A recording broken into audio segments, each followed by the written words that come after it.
റബ്ബിന്റെ കാരുണ്യം, അള്ളാന്റെ കാരുണ്യം അതവൻ പറയുകയാണ്.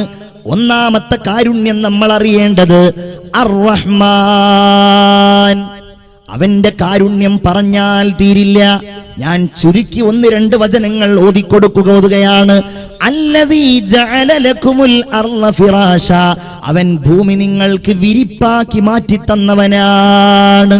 നമുക്ക് കിടക്കാൻ, നമുക്ക് ഇരിക്കാൻ, നമുക്ക് സഞ്ചരിക്കാൻ.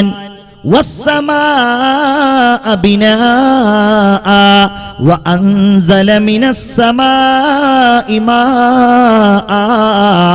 ആകാശത്ത് നിങ്ങൾക്കുള്ള ഒരു മേൽക്കൂരയാക്കി അവൻ നിങ്ങൾക്കാവശ്യമായ വെള്ളം മുഴുവൻ വാനലോകത്ത് നിന്ന് ഇറക്കി തന്നവനാണ്, വർഷിപ്പിച്ചു തന്നവനാണ്. അല്ലേ? ആ സൂറത്തിന്റെ തുടക്കത്തിൽ പറയുന്ന അർ-റഹ്മാൻ എന്ന വാക്കിന്റെ അർത്ഥം നമ്മൾ പറഞ്ഞാ തീരോ പ്രിയപ്പെട്ടവരെ? അല്ലേ? വജഅൽനൽ ലൈല ലിബാസ. എന്തൊക്കെ സംവിധാനങ്ങൾ! നമ്മൾ ഈമാനുള്ളവർ ആലോചിക്കേണ്ടത്, അല്ലാഹ് പറയുന്നത് ഇത് മനുഷ്യരുടെ കഴിവല്ല, ഇത് പ്രകൃതിയുടെ കഴിവല്ല. വജഅൽന, നമ്മൾ ആക്കിയിരിക്കുന്നു, അല്ലൈൽ, രാത്രിയെ, ലിബാസ, വസ്ത്രമാക്കിയിരിക്കുന്നു. നിങ്ങൾക്ക് വിശ്രമിക്കണമല്ലോ, നിങ്ങൾക്ക് ഉറങ്ങണമല്ലോ. പൊതുസമൂഹത്തിൽ നിന്നും പല കാര്യങ്ങളും നിങ്ങൾ മറച്ചു പിടിക്കാൻ മോഹിക്കുന്നുണ്ടല്ലോ. ആ കാര്യങ്ങൾ നിങ്ങൾക്ക് ചെയ്യാൻ നിങ്ങൾക്ക് ഇതാരാവ്. വല്ലൈലി ഇദാ അസ്അസ്. ഖുർആനിന്റെ വാക്യങ്ങൾ എത്ര മനോഹരമാണ്! രാത്രി ഇങ്ങനെ പതുക്കെ പതുക്കെ പിൻവാങ്ങുന്നു. വസ്സുബ്ഹി ഇദാ തനഫസ്. പകലിതാ പതുക്കെ പതുക്കെ ശ്വാസം വിട്ട് ഇങ്ങനെ വരുന്നു. വജഅൽനൻ നഹാറ മആശാ. ഞാൻ അർത്ഥം മാത്രം പറയുന്നു, ഒരുപാട് കാര്യങ്ങൾ പറയാനുണ്ട്. ഇത് പറഞ്ഞില്ലെങ്കിൽ റബ്ബിനെ കുറിച്ച് ചിന്തിക്കുന്ന വചനങ്ങളും ആയത്തുകളും ഇപ്പോഴെങ്കിലും നമ്മൾ ഓർത്തില്ലെങ്കിൽ ഇതൊന്നും ഓർക്കാനും പറയാനും നമുക്ക് അവസരം കിട്ടുമോ എന്ന് തോന്നുന്നത് കൊണ്ടാണ് ഞാൻ ഈ സംസാരത്തിൽ ഈ വാക്യങ്ങൾ ഉൾപ്പെടുത്തുന്നത്. വജഅൽനൽ നഹാറ മആശാ. നിങ്ങൾക്ക് പകൽ ജീവിതോപാധിയായി നാം സംവിധാനിച്ചിരിക്കുന്നു. നിങ്ങൾക്ക് കിളക്കാം, നിങ്ങൾക്ക് തെങ്ങിൽ കയറാം, നിങ്ങൾക്ക് വാഹനങ്ങൾ ഓടിക്കാം, നിങ്ങൾക്ക് പണിയെടുക്കാം. നിങ്ങൾക്ക് ജീവിക്കുവാനുള്ള മാർഗം കണ്ടെത്തേണ്ട സമയമാക്കി പകലിനെ നമ്മൾ സംവിധാനിച്ചിരിക്കുകയാണ്. വബനൈനാ ഫൗഖകും സബ്അൻ ശിദാദാ. ഈമാനോടുകൂടെ നിങ്ങൾ കേൾക്കണം, ഇതിന് മുകളിൽ 7 ആകാശങ്ങൾ ശക്തമായി നമ്മൾ നൽകിയിരിക്കുകയാണ്. എന്താ ആകാശത്തിന്റെ പ്രത്യേകത? ആകാശത്ത് നിന്നാണ് നമുക്കുള്ള റിസ്ക് ഇറങ്ങുന്നത് എന്നാണ് മുഅ്മിൻ വിശ്വസിക്കേണ്ടത്. 7 ആകാശം. പടച്ചോന്റെ കഴിവ് എത്രയാണ്! പണ്ഡിതന്മാര് പറയുന്നുണ്ട്, 1-ാം ആകാശവും 2-ാം ആകാശവും ഒന്ന് താരതമ്യം ചെയ്താൽ, 1-ാം ആകാശവും 2-ാം ആകാശവും ഒന്ന് താരതമ്യം ചെയ്താൽ, വിശാലമായ ഒരു മരുഭൂമിയിൽ ഒരു മോതിരമിട്ടാൽ എത്രയുണ്ടാകുമോ അത്രയാണത്രേ 1-ാം ആകാശം ഉണ്ടാവുള്ളൂ 2-ാം ആകാശത്തിലേക്ക്.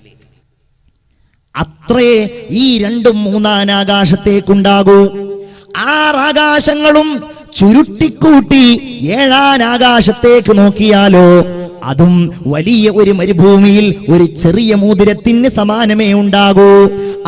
അല്ലാ, നിന്റെ കഴിവെത്രയാണ്!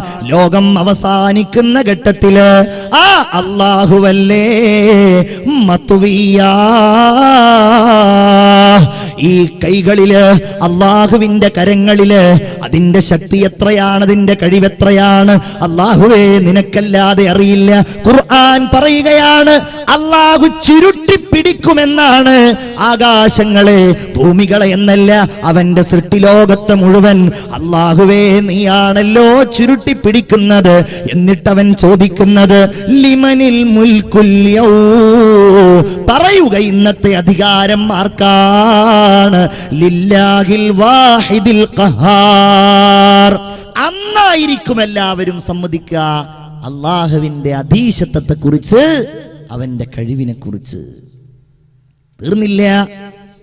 വബനൈനാ ഫൗഖകും സബ്അൻ ശിദാദാ വജഅൽനാ സിറാജൻ വഹാജാ. കത്തിജ്വലിക്കുന്ന വിളക്കായി സൂര്യനെ സംവിധാനിച്ചവൻ നമ്മളാണ്. സൂര്യനില്ലെങ്കിൽ സസ്യങ്ങൾ വളരുമോ? സൂര്യനില്ലെങ്കിൽ നമുക്ക് വെളിച്ചമുണ്ടാകുമോ? സൂര്യനില്ലെങ്കിൽ രാവുണ്ടാകുമോ? പകലുണ്ടാകുമോ? ഭക്ഷണങ്ങൾ ഉണ്ടാകുമോ? സൂര്യനെ സംവിധാനിച്ചത് നാമാണ്. وأنزلنا من المعصرات ماء ثجاجا لنخرج به حبا ونباتا. ഖുർആനിനെ സ്നേഹിക്കുന്നവരെ, നിങ്ങൾ ഈ വചനങ്ങളിലേക്ക് ശ്രദ്ധിക്കുക. അമ്മയാണ് സൂറത്ത് അമ്മ. വഅൻസൽനാ, നാം ഇറക്കിയിരിക്കുന്നു. മിനൽ മുഅ്സിറാത്തി, മിനൽ മുഅ്സിറാത്തി, കെട്ടി നിർത്തിയിരിക്കുന്ന മേഘക്കൂട്ടങ്ങളിൽ നിന്ന് നാം ഇറക്കിയിരിക്കുന്നു. മാഅൻ സജ്ജാജാ, കുത്തിച്ചൊരിയുന്ന മഴയെ ഇറക്കിയിരിക്കുന്നു. അല്ലേ? ഈ വെള്ളം ഇങ്ങോട്ട് വന്നാലോ, അന്നാ സ്വബബ്നൽ മാഅ സ്വബ്ബ, ആകാശത്ത് നിന്ന് നാം മഴ പെയ്യിപ്പിച്ചു, മഴ വർഷിപ്പിച്ചു. സുമ്മ ശഖഖ്നൽ അർള ശഖ്ഖാ, പിന്നെ ആ ഭൂമിയെ നാം പിളർത്തിയിരിക്കുന്നു.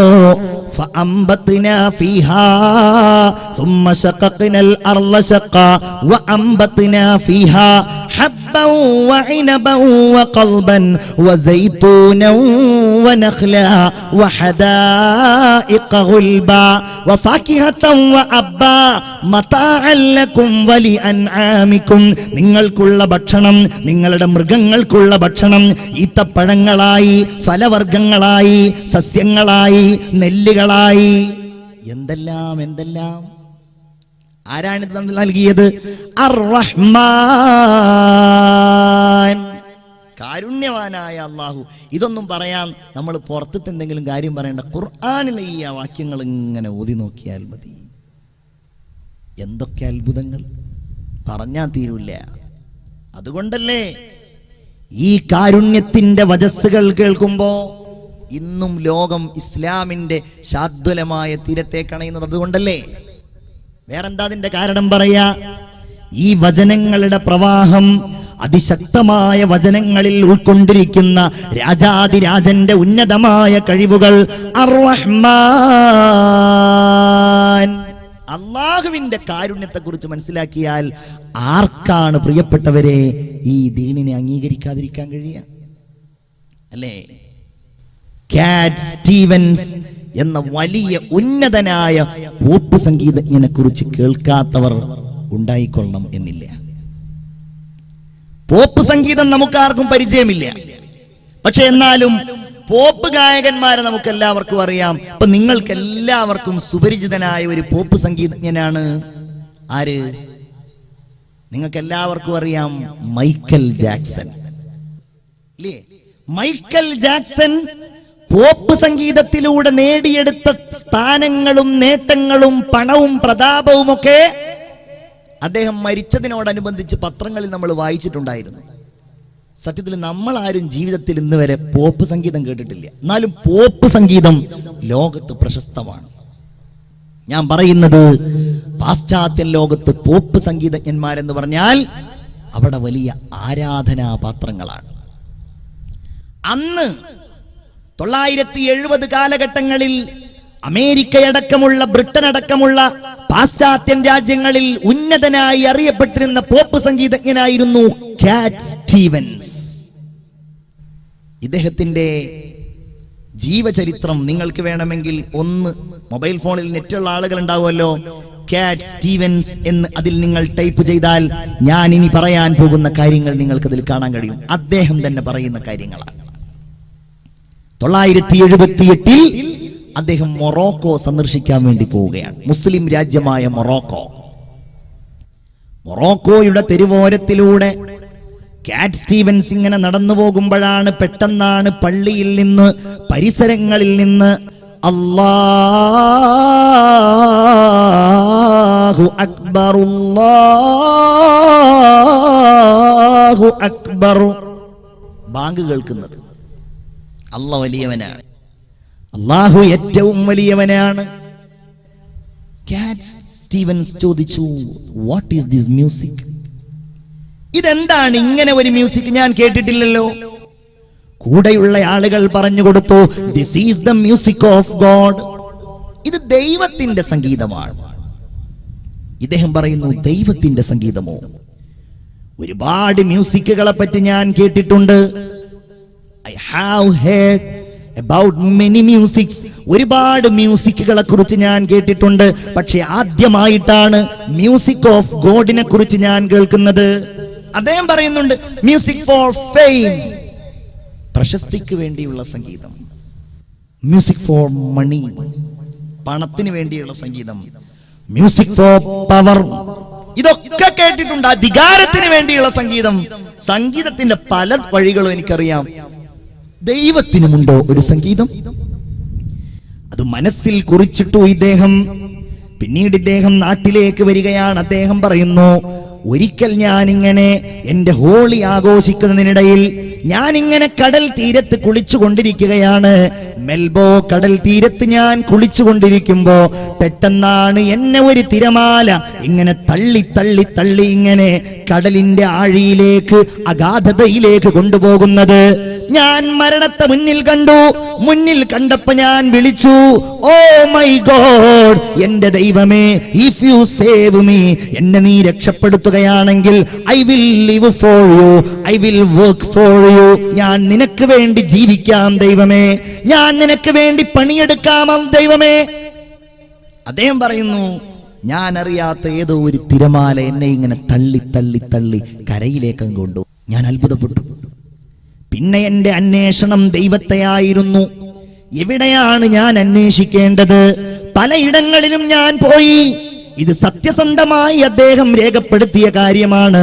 അദ്ദേഹം പറയുന്നു, ഞാൻ ക്രൈസ്തവ മതത്തെക്കുറിച്ച് പഠിച്ചു, ഞാൻ ജൂത മതത്തെക്കുറിച്ച് പഠിച്ചു, ഞാൻ ബുദ്ധിസത്തെക്കുറിച്ച് പഠിച്ചു. അങ്ങനെ ഇരിക്കുമ്പോഴാണ് ഇസ്രായേൽ കടൽ സന്ദർശനം കഴിഞ്ഞ് എന്റെ ഒരു സഹോദരൻ തിരിച്ചു വരുന്നത്. അവൻ എനിക്ക് വിശുദ്ധ ഖുർആനിന്റെ ഒരു കോപ്പി കൊണ്ടു തന്നു. ഞാനത് വായിച്ചു. ഞാനത് എന്റെ ഒരു മുസ്ലിം സുഹൃത്തിനെ ഉപയോഗിച്ച് പഠിച്ചു. അലിഫ് ലാം റാ തിൽക ആയാതുൽ കിതാബിൽ മുബീൻ ഇന്നാ അൻസൽനാഹു ഖുർആനൻ അറബിയ്യൻ ലഅല്ലകും തഅഖിലൂൻ നഹ്നു നഖുസ്സു അലൈക അഹ്സനൽ ഖസസ് ബിമാ ഔഹൈനാ ഇലൈക ഹാദൽ ഖുർആൻ വഇൻ കുൻത മിൻ ഖബ്ലിഹി ലമിനൽ ഗാഫിലീൻ. സൂറത്ത് യൂസുഫ്. وإذ قال يوسف لأبي يا أبتي إني رأيت 11 كوكبا والشمس والقمر رأيتهم لي ساجدين. ഞാൻ പഠിച്ചു, ഞാൻ അറിഞ്ഞു, ഞാൻ മനസ്സിലാക്കി. ലാ ഇലാഹ ഇല്ലല്ലാഹ്. ആ വചനപ്രവാഹത്തിൽ, ആ മാസ്മരികമായ ഖുർആനിന്റെ ശക്തിയിൽ റബ്ബിനെ കുറിച്ച് പറയുന്ന, അള്ളാഹുവിന്റെ ഉന്നതമായ ദർശനങ്ങളെ പറയുന്ന ഈ വചനങ്ങളിൽ കാറ്റ് സ്റ്റീവൻസ് മുസ്ലിമായി. നിങ്ങൾക്കറിയുമോ, ഇന്നും ലോകത്തറിയപ്പെടുന്ന ഇസ്ലാമിക പ്രബോധന പ്രവർത്തന രംഗങ്ങളിൽ ലോകാടിസ്ഥാനത്തിൽ അറിയപ്പെടുന്ന മഹാപണ്ഡിതൻ ഷെയ്ഖ് യൂസുഫുൽ ഇസ്ലാം എന്ന പേര് സ്വീകരിച്ചുകൊണ്ട് അദ്ദേഹം ഇന്നും ലോകത്തറിയപ്പെടുന്നുണ്ട്. നിങ്ങൾ ഇന്റർനെറ്റിൽ സെർച്ച് ചെയ്താൽ, നിങ്ങൾ യൂട്യൂബിൽ അന്വേഷിച്ചാൽ ഷെയ്ഖ് യൂസുഫുൽ ഇസ്ലാമിന്റെ ബുർദ നിങ്ങൾക്ക് കേൾക്കാൻ കഴിയും. യൂസുഫുൽ ഇസ്ലാമിന്റെ ത്വലഅൽ ബദ്ർ നിങ്ങൾക്ക് കേൾക്കാൻ കഴിയും.